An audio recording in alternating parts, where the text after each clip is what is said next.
Praise the Lord. आज हमारे यहाँ बिशप दीपक थापा जो कि लबाना चर्च के एडमिन भी हैं, उनके साथ pope and high priest prophet Gulshan Singh जो कि राजा भी हैं। जैसे राजा दाऊद और राजा शाऊल के सर पे तेल डालकर उनका अभिषेक किया गया था, उन्हें राजा बनाया गया था, ऐसे ही परमेश्वर के दर्शन के द्वारा इनके सर पे तेल डालकर इनका अभिषेक किया गया है। ये राजा भी हैं। आइए परमेश्वर का वचन इनके मुंह से सुनते हैं। Praise the Lord.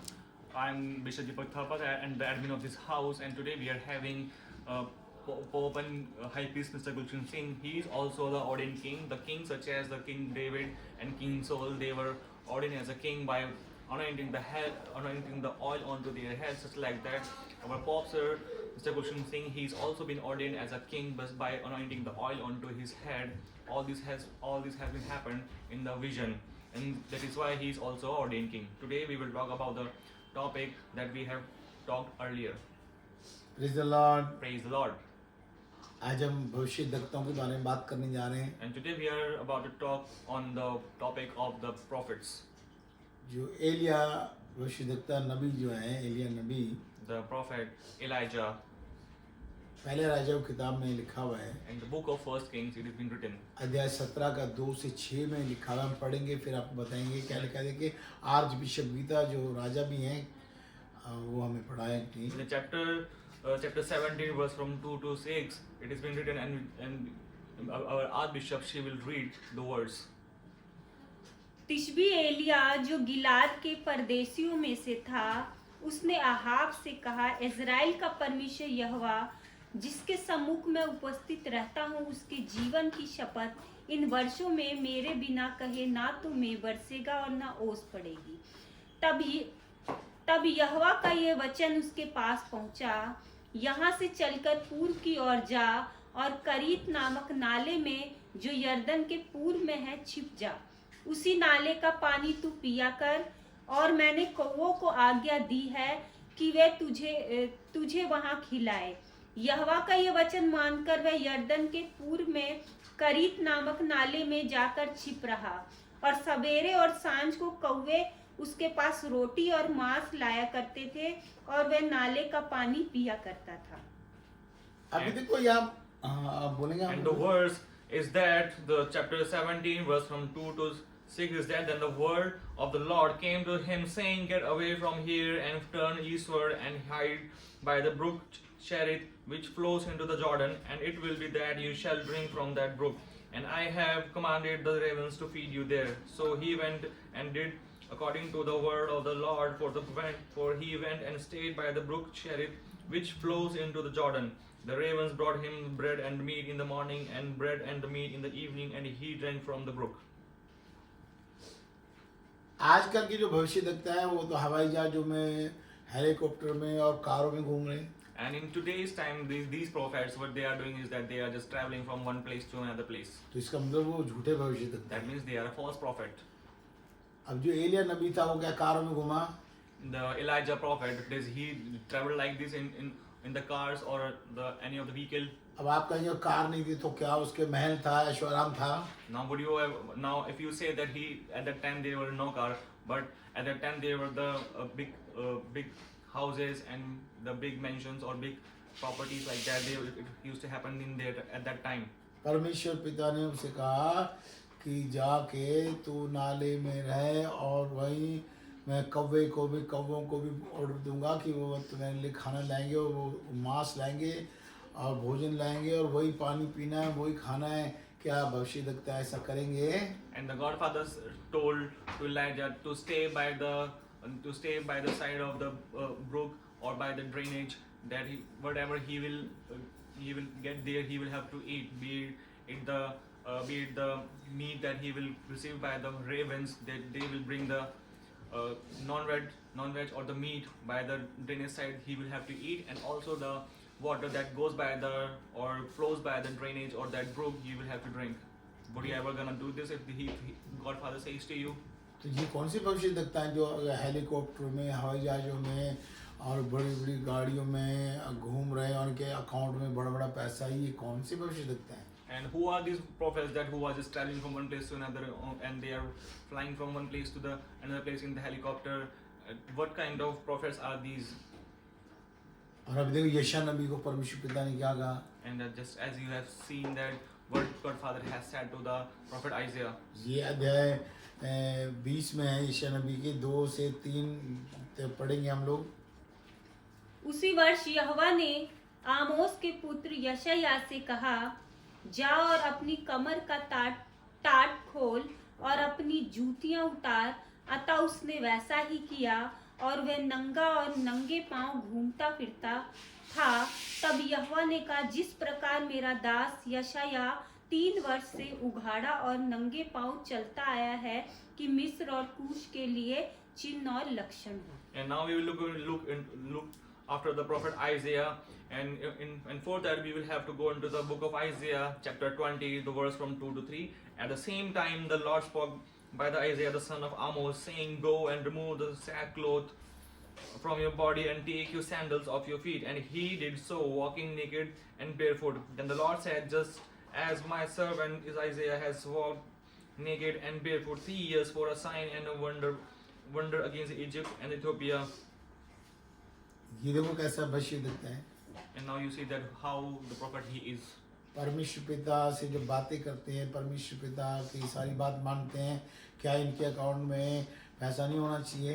And these prophets, they just obey all the words that God says, and they just follows all the words that God says. It should be that all the wealth should be in their bank account.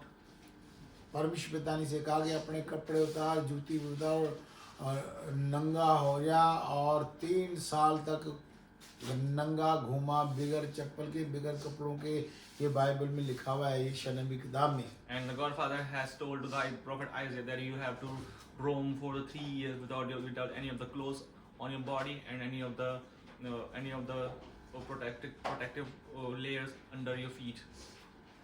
ये असली भविष्य देखता है। And these are the real prophets. और अब हम तीसरे भविष्य देखते हुए बात करेंगे यहेजकेल के बारे में। Now we will talk about the third prophet, who is the Ezekiel. यहेजकेल की किताब में हम आएंगे 4:15 से bishop archbishop Gita ji पढ़ेंगी। Now we'll go into the book of Ezekiel chapter 4, and we will read from the verse 15. तब उसने मुझसे कहा, देख मैंने तेरे लिए मनुष्य की विष्ठा के बदले गोबर ठहराया है और उसी से तू अपनी रोटी बनाना। And now God says to him that, then he said to me, see, I am giving you cow dung instead of human waste, and you shall prepare your bread over it. तो परमेश्वर पिता ने यहेजकेल नबी को बोला कि जैसे मनुष्य रोटी खाता है वो नहीं, तेरे को गोबर दिया जाए, गोबर की रोटी बना और उसको खा। And God told to the prophet Ezekiel that as the human eats the bread, I am not giving you that, but I am giving you the cow dung, and you will have to eat that as a bread. ये का ये भविष्य देखता हुआ करेंगे। इनको अगर बोल दिया जाए तू नंगा घूम या तू नाले में जा, जो वो कौवे मांस लाएंगे वो खाना है, और नंगा घूम और गोबर की रोटी खा, तो ये करेंगे ऐसा भविष्य देखता तो बनने की कोशिश करते हैं। ये क्या करेंगे ऐसा? And do you think these prophets that they call themselves as a prophet, if God tells them to do like this, that to go by the drainage and eat and drink by their side, or go nakedly and roam into the cities for the 3 years, or just like this, that if you have to eat the cow dung as a bread, would you ever gonna do this?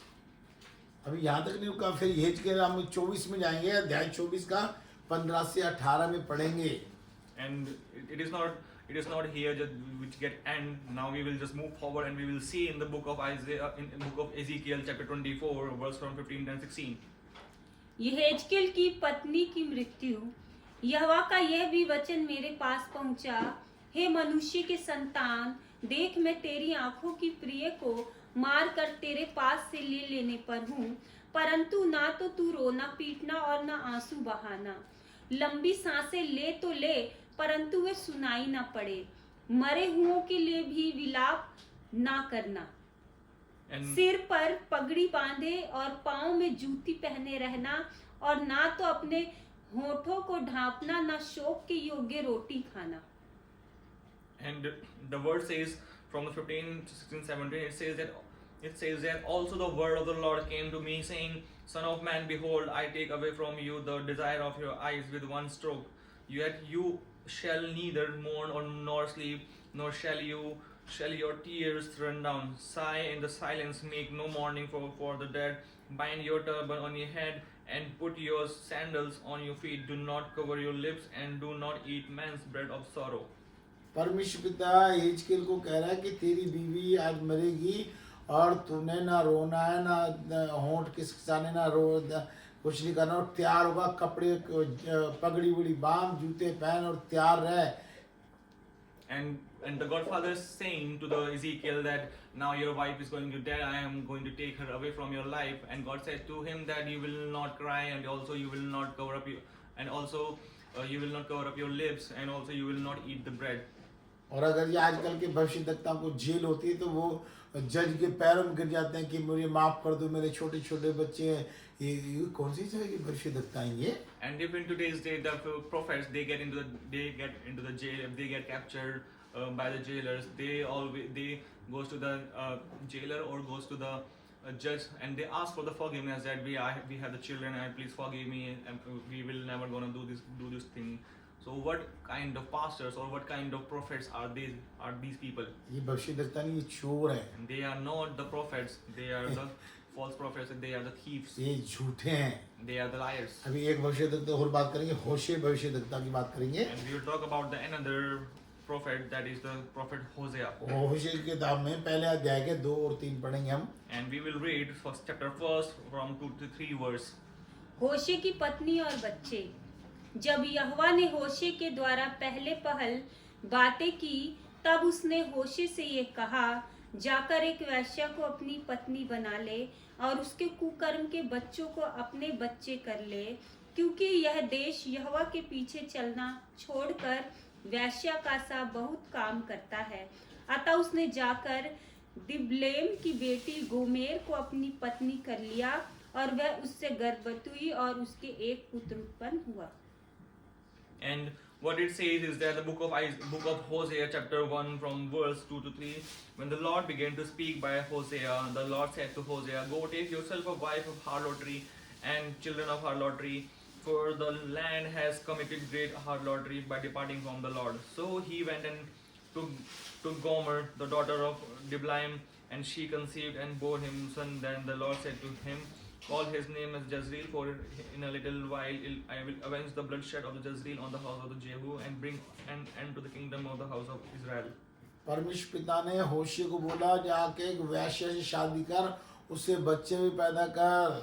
And the Godfather told to the Hosea that go and marry a harlot and also you bear a child from the harlot. उसने किया ऐसा. And he did so. और उसे फिर एक और औरत के पास भेजा जो गंदी औरत थी. उसको वहाँ क्या बोला देखो, हम ये होशे की किताब 3 अध्याय में 1 से 4 तक पढ़ेंगे. And we will also see in the book of Hosea chapter 3. फिर यहोवा ने मुझसे कहा, अब जाकर एक ऐसी स्त्री से प्रीति कर जो व्यभिचारिणी होने पर भी अपने प्रिय की प्यारी हो, क्योंकि उसी भांति यद्यपि इजरायली पराये देवताओं की ओर फिरे और दाग की टिकियों से प्रीति रखते हैं, तो भी यहोवा उनसे प्रीति रखता है. तब मैंने एक स्त्री को चांदी के 15 टुकड़े और 1.5 होमेर जो देकर मोल लिया. मैंने उससे कहा, तू बहुत दिन तक मेरे लिए बैठी रहना और ना तो छिनाला करना और ना किसी पुरुष की स्त्री हो जाना, और मैं भी तेरे लिए ऐसा ही रहूंगा. And in the book of Hosea chapter 3 verse from 1 to 4, and it says that then the Lord said to me, go again, love a woman who is loved by a lover and is committing adultery, just like the love of the Lord for the children of Israel, who took to other gods and loved the raisin cakes of the pagans. So I bought her for myself for 15 shekels of silver and 1.5 homers of barley. And I said to her, you shall stay with me many days, you shall not play the harlot, nor shall you have a man, so too will be I toward with you. जब परमेश्वर पिता ने उसे दूसरी औरत के पास भेजा तो भी वो गया और कहना माना. And again, the Godfather has told Hosea to go to the other women. He still obeyed it. जैसे मुझे परमेश्वर पिता ने कहा कि तू 40 रात और 40 दिन के उपवास कर और लोगों से करवा, तो मैं करता हूँ ना. Just like the Godfather told me to do the fasting for the 40 days and nights, I also do it, and I also let my people do it. ना 40 रात, ना दिन में खाना है ना रात में खाना है. कंटिन्यू 40 रात और 40 दिन कुछ नहीं खाना, सिर्फ पानी पीना है. और अगर हो तो चाय पियो, उसमें बोलो यीशु मसीह तेरा खून आ. ये मेरे को परमेश्वर पिता ने बताया, तब मैंने ये उपवास किए और करीब 38-39 बारी कर चुका हूँ. अभी 40वीं बारी 15 फरवरी से करने जा रहा हूँ.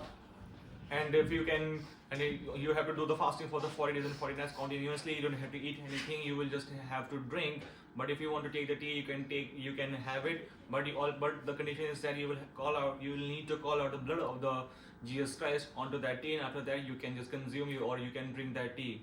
तो ये कौन से भविष्य देखता है? इनको परमेश्वर कुछ नहीं कहता, और कारों में घूमो ये कहता है. And what kind of prophets are these? And these pastors, they are just roaming around in the cars. Is this what the God says to them? धोखा मत खाओ. बाइबल लिखा हुआ है झूठे भविष्यद्वक्ता खड़े होंगे, और ये खड़े हैं आज, तुम्हें बर्बाद कर देंगे, तुम्हें नाश कर देंगे ये. And don't get deceived by these pastors, because in this book in the Bible it is said that many of the false prophets will be around you and they will just deceive you. जैसे मुझे बोला कि यीशु मसीह का मांस और यीशु मसीह का खून खाना पीना है, तो मैंने किया ना. And just like I've been told to eat and drink the flesh and the blood of Jesus Christ, and I did so. तो ये भविष्यद्वक्ता है, तो परमेश्वर इनसे क्यों नहीं कह रहा? And if they are the prophets, then why the God do not say anything to them? इसलिए दिमाग लगाओ कि हम आपको क्या पढ़ा रहे हैं. And therefore apply your brain that what we are teaching you. आपकी भलाई के लिए पढ़ा रहे हैं, ध्यान दो. And we are teaching all this for your all goodness.